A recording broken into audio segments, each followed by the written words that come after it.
ఏంటి శ్రీమతి, పెరుగు తప్ప ఏమీ కనబడట్లేదు. ఇంతకీ ఏం చేస్తున్నావు? ఇది కూడా ఖాళీగా ఉందే. ఏం చేస్తున్నావు ఈరోజు? పెరుగుతూనే వంట మనకి. Hi all, welcome to Sumaha's vlogs.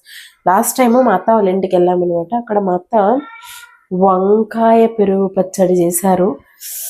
ఎమ్మి ఎమ్మి అనిపించింది. సో రెసిపీ చేసేద్దామని నేను స్టార్ట్ చేస్తున్నా, వచ్చేయండి. సో ముందుగా పెరుగు ప్యాకెట్లో నుంచి తీసి ఉంచుకున్నాను బౌల్లో. ఒకవైపు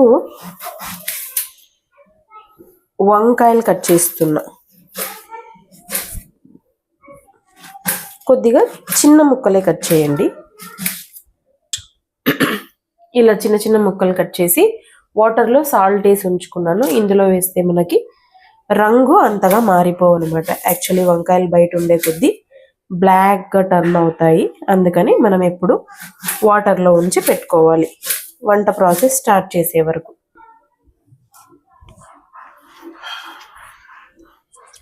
సో వంకాయలన్నీ పీసెస్గా కట్ చేసుకున్నాము. బాణలి పెట్టుకొని కడాయి పెట్టుకొని మనం స్టవ్ అంటించుకొని కడాయి పెట్టుకొని కొద్దిగా ఆయిల్ వేసుకోవాలి. కొద్దిగానే చూపించండి ఎంత కొద్దిగా వేసానని. మనకి వంకాయ ఫ్రై అయ్యేంత వరకు మాత్రమే వేయాలి ఆయిల్, ఎక్కువ అవసరం లేదు. ఈ రెసిపీ ఇలా ఇలా ఇలా అయిపోద్ది, క్విక్గా అయిపోద్ది. ఎవరైనా మన ఇంటికి వచ్చినప్పుడు లేదా మన ఇంట్లో పెరుగు ఎక్కువ మిగిలినప్పుడు అలాంటి టైంలో మనకి చాలా ఈజీగా అయిపోతుంది. దీనికి మెయిన్ వంకాయ ఉండాలి ఇంట్లో, పెరుగు కూడా ఉండాలి. అది ఆబ్వియస్లీ ఉండాలి. వంకాయతో ఏ రెసిపీ చేసినా అద్దిరిపోద్ది. అందుకే అన్నారు వంకాయ వంటి కూరయు పంకజముకి సీత వంటి భార్యామనియు శంకరుని వంటి దైవము లంకాపురి వైరి వంటి రాజును కలడే అని. అందుకే వంకాయని కింగ్ ఆఫ్ వెజిటేబుల్స్ అనేది. ఆయిల్ వేడైపోయింది, వంకాయలు వేసేస్తున్నా. నేను తక్కువ క్వాంటిటీనే చేస్తున్నా, యాక్చువల్లీ ఎక్కువ చేయట్లేదు.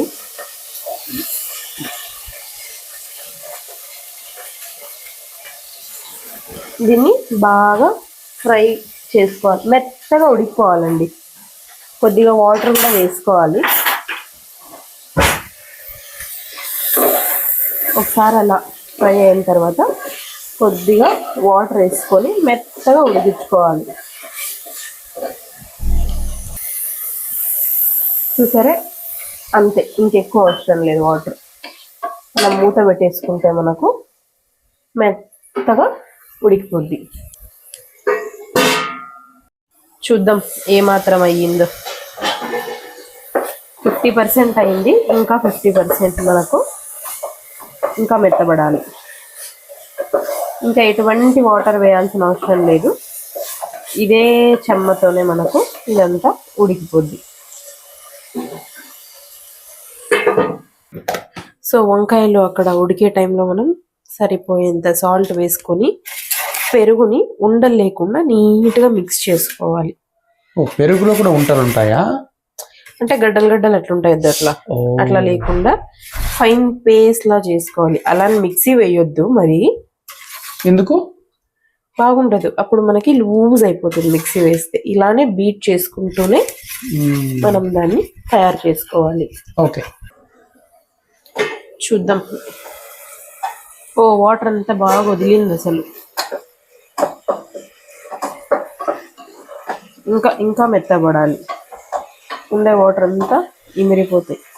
నేను యాక్చువల్లీ ఏం చేశానంటే ఇంతకుముందు ఓపెన్ చేసి కొద్దిగా వాటర్ సరిపోవని వేసాను అనమాట. అందుకని వాటర్ అంతా ఇలా వదిలింది. మీరు చూసుకోండి, వాటర్ తక్కువ ఉంటే వాటర్ పోసుకోండి. దీన్ని మరి మూత పెట్టి నీళ్ళంతా ఇమిరే వరకు మగ్గిస్తున్నా. చూద్దాం. ఎస్, పర్ఫెక్ట్గా ఉడికిపోయింది యాక్చువల్లీ. చూసారా?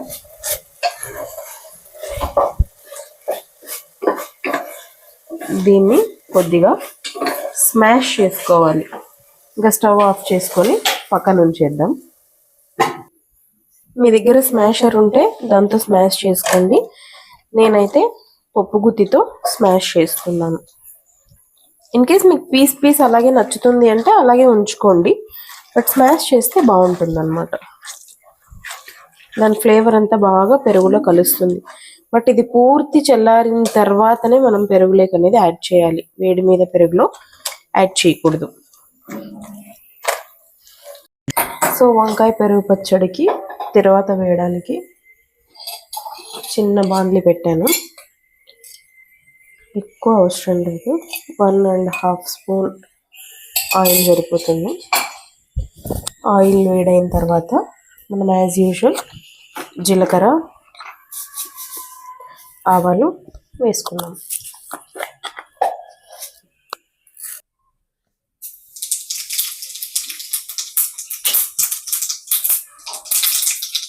తర్వాత ఇంగువ కూడా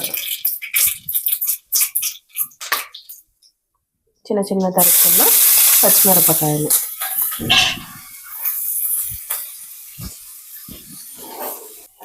పచ్చిమిరపకాయలు ఇలా వేగిపోవాలి. అప్పుడే పెరుగులో పడిన తర్వాత రుచి. సో ఈలోపు మనం ఉడికించుకున్న వంకాయ అంతా బాగా చల్లారిపోయింది. ఈ పెరుగులోకి వేసి కలిపేద్దాం.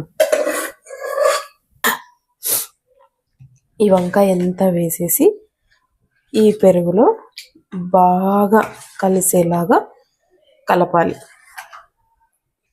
సో మనం తర్వాత వేసి పెట్టుకున్నది కూడా బాగా చల్లారిపోయింది. ఇందులోకి వేసి మిక్స్ చేయాలి. యాక్చువల్లీ ఉద్దిబ్యాళ్ళు, శనగబ్యాళ్ళు ఇంట్లో అందరు తినేవాళ్ళు ఉంటే ఒకేసారి ఆ తిరువాతలోకి వేసేసి సరిపోతుంది. నేను మా అత్తగారి కోసము సపరేట్గా చేసి మరి మాకు ఉద్దిబ్యాళ్ళు, శనగబ్యాళ్ళు వేగడానికి ఒక 1.5 స్పూన్ ఆయిల్ వేసాను. ఇది వేడైన తర్వాతనే మనం ఉద్దిబ్యాళ్ళు వేయాలి. కొద్దిగా ఎక్కువ వేసుకోండి, బాగుంటాయి ఉద్దిబేడలు. తర్వాత శనగబేడలు కూడా పచ్చెనగపప్పు అంటారు కదండి, అది వేసి ఇది కూడా బ్రౌన్ కలర్లో దోరగా మీడియం లేదా లో ఫ్లేమ్లో మనం వేయించుకుంటే బాగా కరకరలాడుతూ ఉంటుంది అన్నమాట. ఇలా బ్రౌన్ కలర్ వచ్చే వరకు వేయించుకోవాలి. తరువాత అంతా వేసి మిక్సింగ్ చేస్తున్నాను. మనం మంచిగా వేయించుకున్న గింజలన్నీ కూడా వేసేసి కలపడమే. అంతే. Thanks for watching. Subscribe to Simha's vlogs.